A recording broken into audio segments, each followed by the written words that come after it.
Estamos de regreso, vamos a debatir ahora el cuarto gran tema. Es un tema grande, en realidad son tres temas en uno: infraestructura, desarrollo regional y descentralización.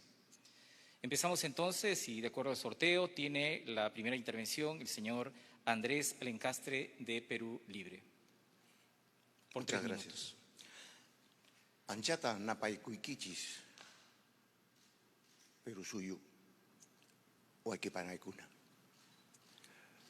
Efectivamente, voy a invertir el orden que se ha establecido en este bloque.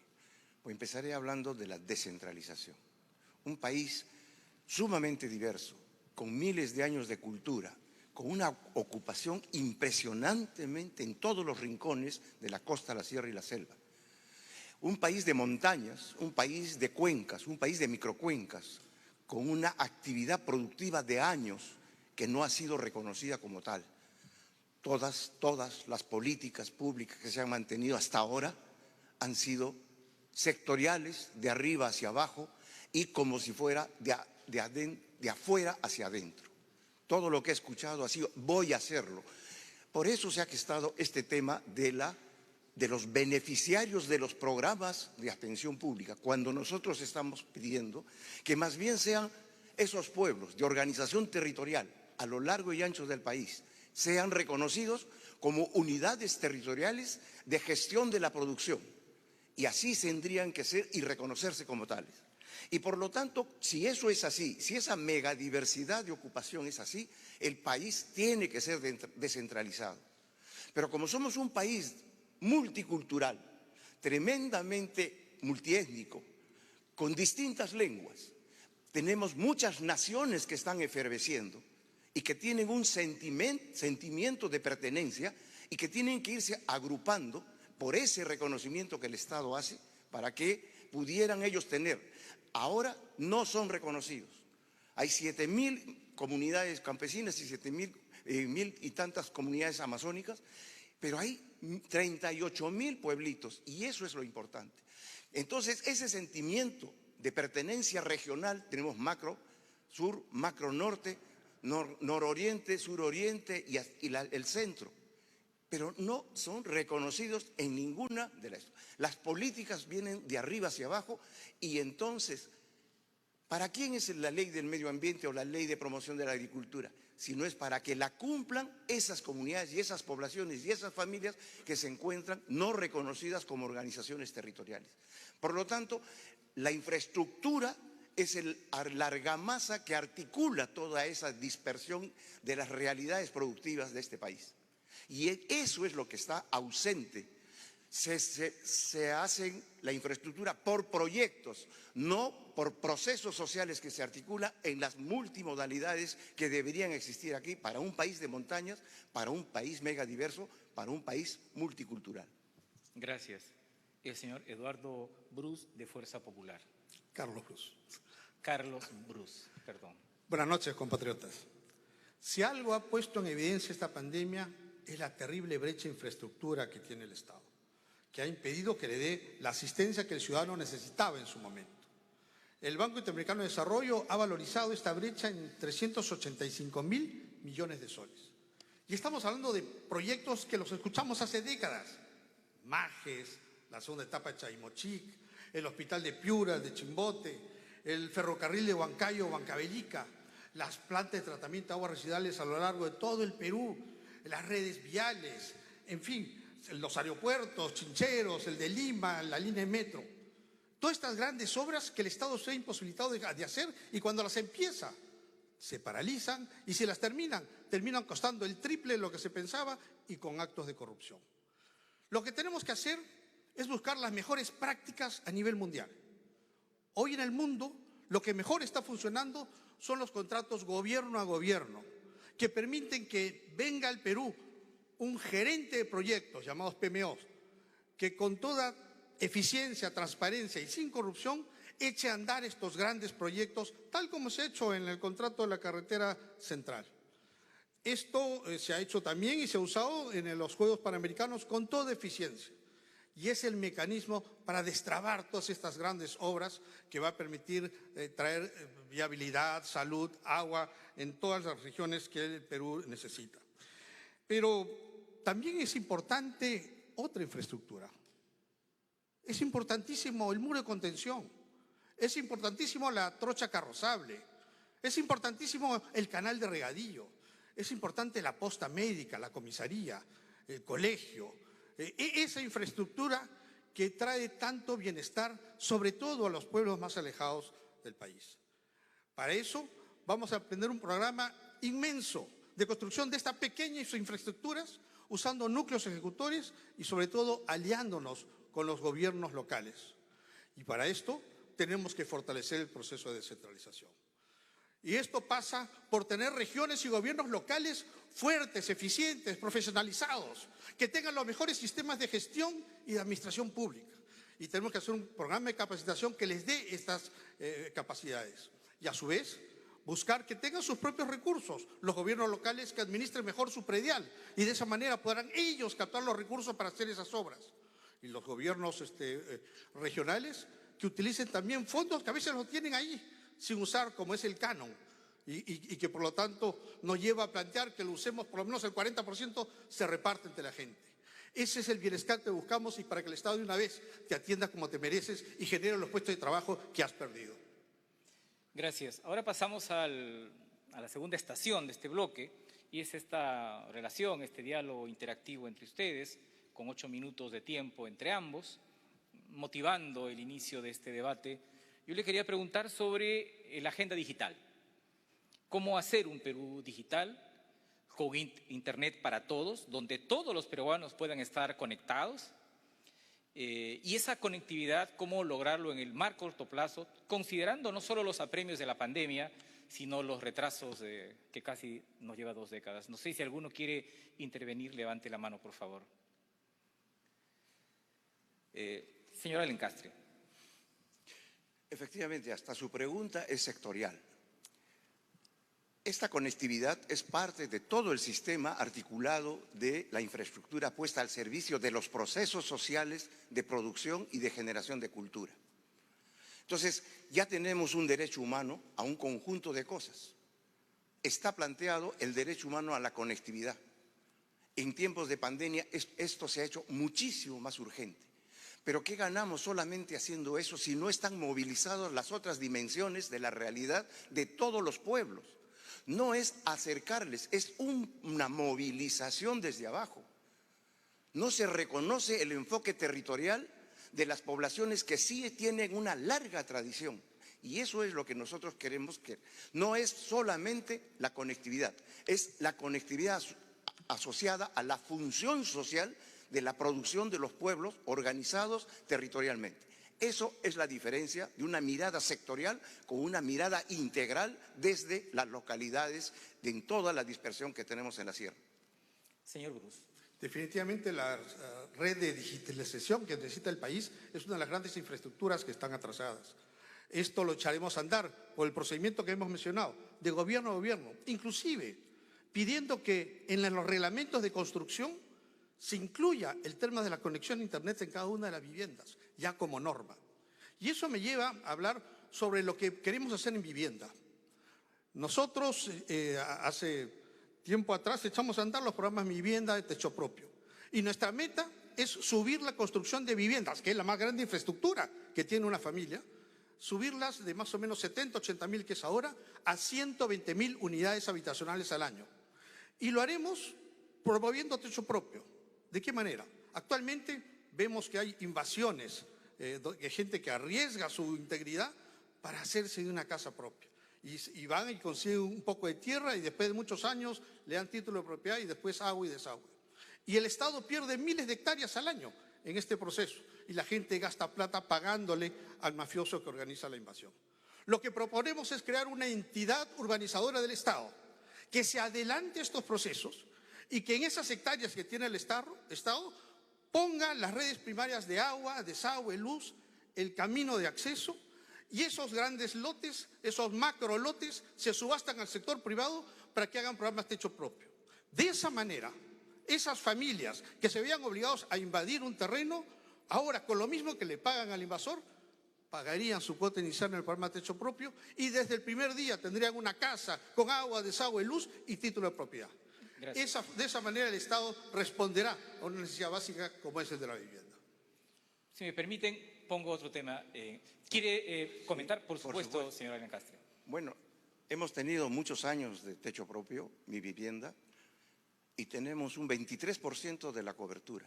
Nos falta muchísimo, pero no se habla del esfuerzo de trabajo que hace la autoconstrucción y organización. No se reconoce los asentamientos humanos, tanto de las ciudades mayores como las intermedias. No hay planes urbanos en nada. Y eso es una cosa. Las ciudades son una necesidad. La vivienda es una obra, pero hay que humanizar la vivienda en un contexto urbano. No se trata de dar. Ellos tienen brazos para autoconstruir y el Estado tiene la responsabilidad de prestar las condiciones necesarias para habilitar esas potencialidades en la diversidad de sitios. En este momento, con solamente un año de movilización completa y con los mismos recursos, otra sería la realidad que tendríamos. Gracias. Por supuesto.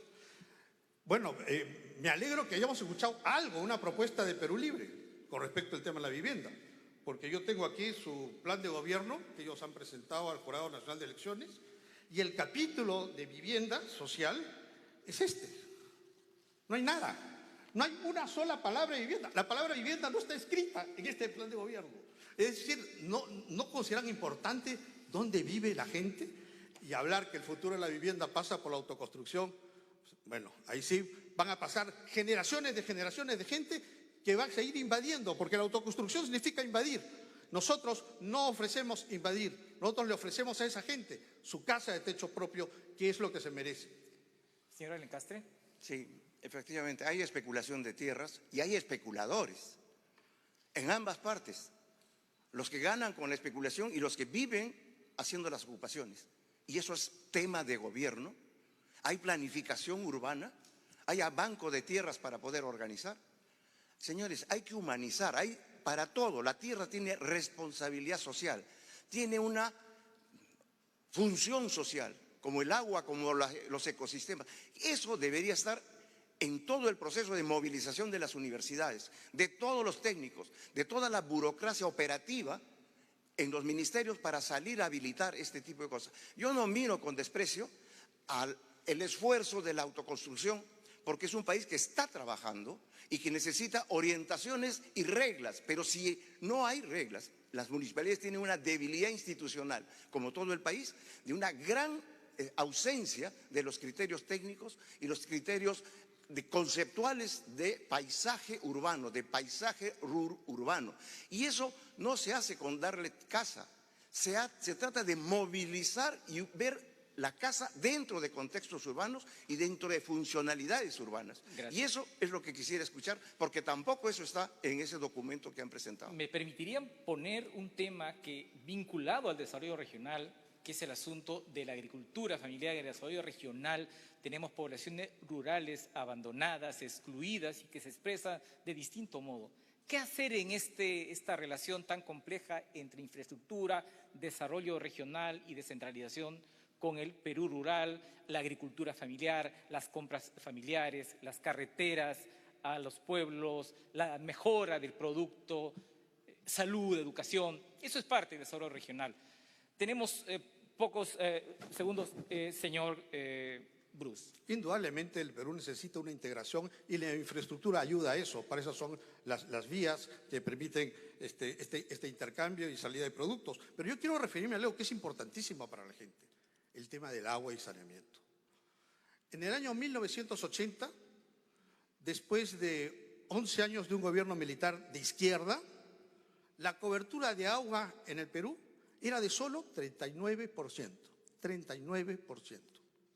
Hoy, después de décadas de estabilidad macroeconómica, que el Estado ha tenido recursos, la cobertura de agua es del 90%. Y en zonas urbanas es del 94%. Es verdad que hay más de 3 millones de peruanos que no tienen agua y más de 7 millones que no tienen desagüe, pero se ha avanzado y la brecha de infraestructura es de 49.000 millones de soles.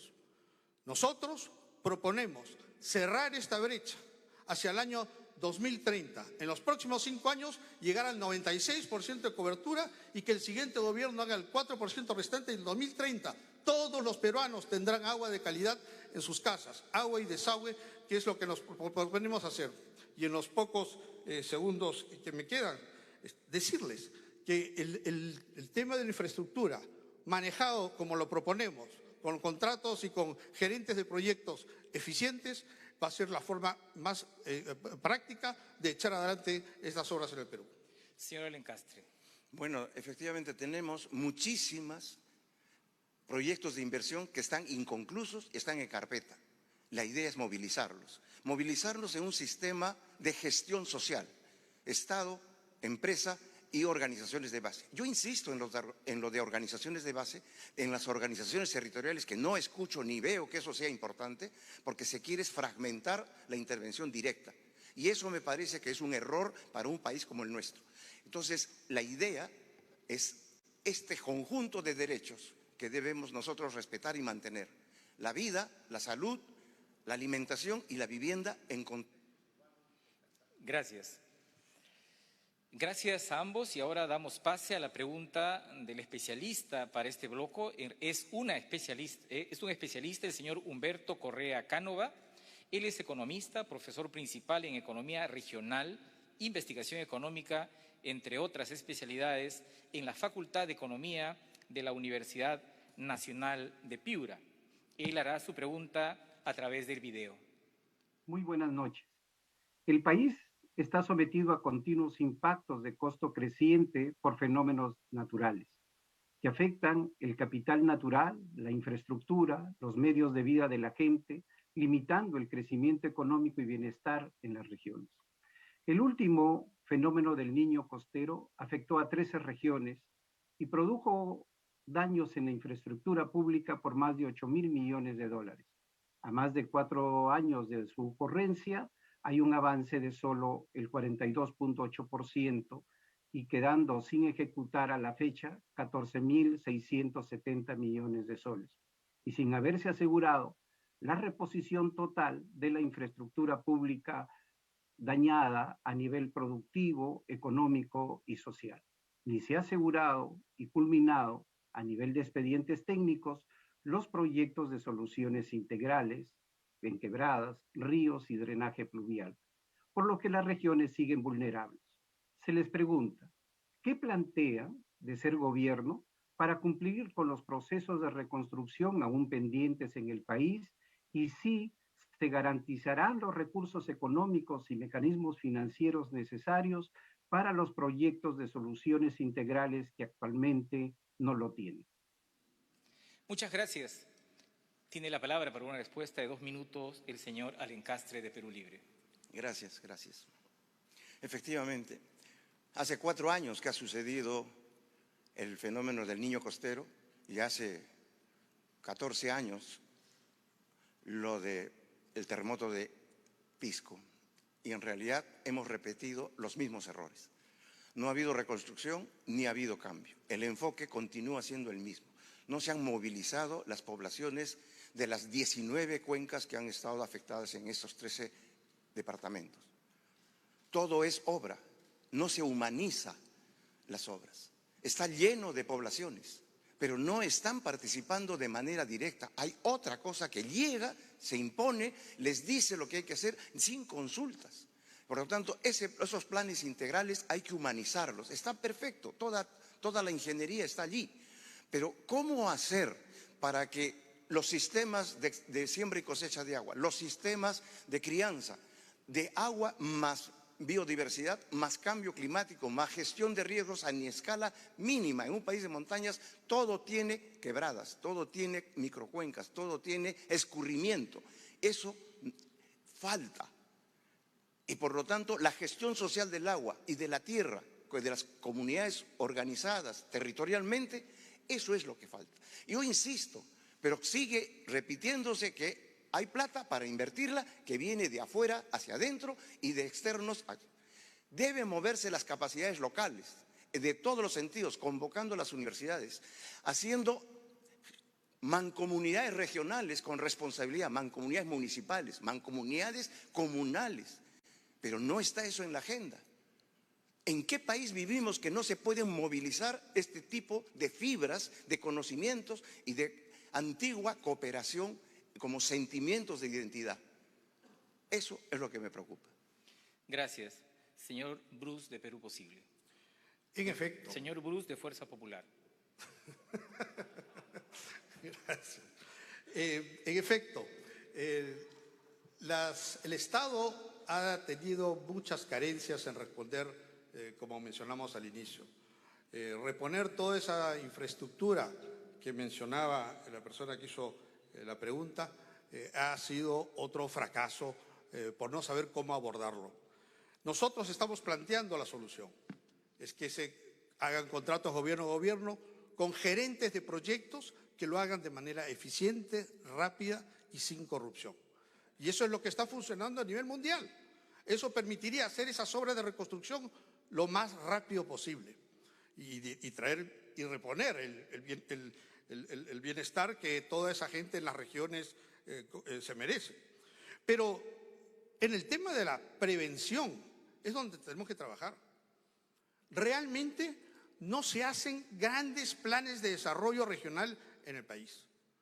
Se han hecho algunos que lo tienen como un libro y cuando preguntan, ¿y el plan? Ahí está el plan, pero realmente no son planes hechos adecuadamente, consensuados con la comunidad científica, la academia, los sindicatos, con todas las personas que tienen que participar ahí.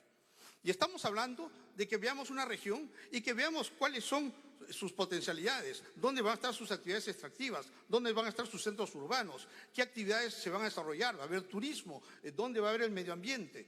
Y eso volcarlo en un plan que además se complemente con un plan de ordenamiento territorial y además de planes urbanos, para que cada ciudad crezca de manera ordenada y dándole calidad de vida a sus ciudadanos. Nosotros vamos a promover que todas las ciudades tengan planes urbanos adecuados, con áreas verdes, con áreas de comercio, porque es prioridad para nosotros que los peruanos tengan una mejor familia y tengan más puestos de trabajo que toda esta actividad económica va a generar. Gracias a ambos y ahora pasamos a la última estación de este bloque con intervenciones finales de 1 minuto. Tiene la palabra el señor Carlos Bruce de Fuerza Popular. Hace 19 años nos tocó crear e impulsar los programas Mi Vivienda y Techo Propio. Hoy, más de 2.800.000 peruanos viven en una casa propia gracias a esos programas. Aquí tenemos un equipo humano con experiencia y propuestas concretas para reactivar rápidamente la economía, para reponer esos puestos de trabajo que tú has perdido, para devolvernos esos ingresos que a todos esta pandemia nos ha recortado. Por eso, esta noche hemos hecho estas propuestas, a diferencia del equipo que está al costado, que además muy probablemente si sale elegido el señor Castillo, ellos no van a estar en el gobierno, porque el señor Castillo lo que va a hacer es traer a los marxistas-leninistas del señor Cerrón para gobernar el país ajeno a las propuestas y de esa manera llevarnos al caos que el Perú no se merece. Gracias. El señor Andrés Alencastre, de Perú Libre. Bueno, muchas gracias. Debo agradecer que sí se sigue sembrando el miedo, pues, ¿no? ¿Qué vamos a hacer? No hay otro argumento. Decir cifras precisas no es competencia de nosotros. Si ellos hacen 11.000, yo voy a decir 12.000. Eso no es. Yo estoy hablando de movilizar empleo temporal con criterio productivo, con criterio de ensamblar la gestión del territorio, con criterio de organizar el uso de la tierra en función de la lluvia y los ecosistemas que están allí, que nadie los mira, que acaso necesitan una ley. Ya está, solamente reconocerlos en esa cartografía. Ahora nosotros, en este enfoque que tenemos territorial, con la movilización de todos los estamentos, con el reconocimiento de las fibras de trabajo, sí se puede hacer una gran campaña que todas las obras se pueden realizar en los plazos de los primer semestre. Pero bien, ha terminado este bloque, hacemos una nueva pausa y retornamos con el 5.º bloque de Seguridad Ciudadana y Orden Interno. Gracias a ambos.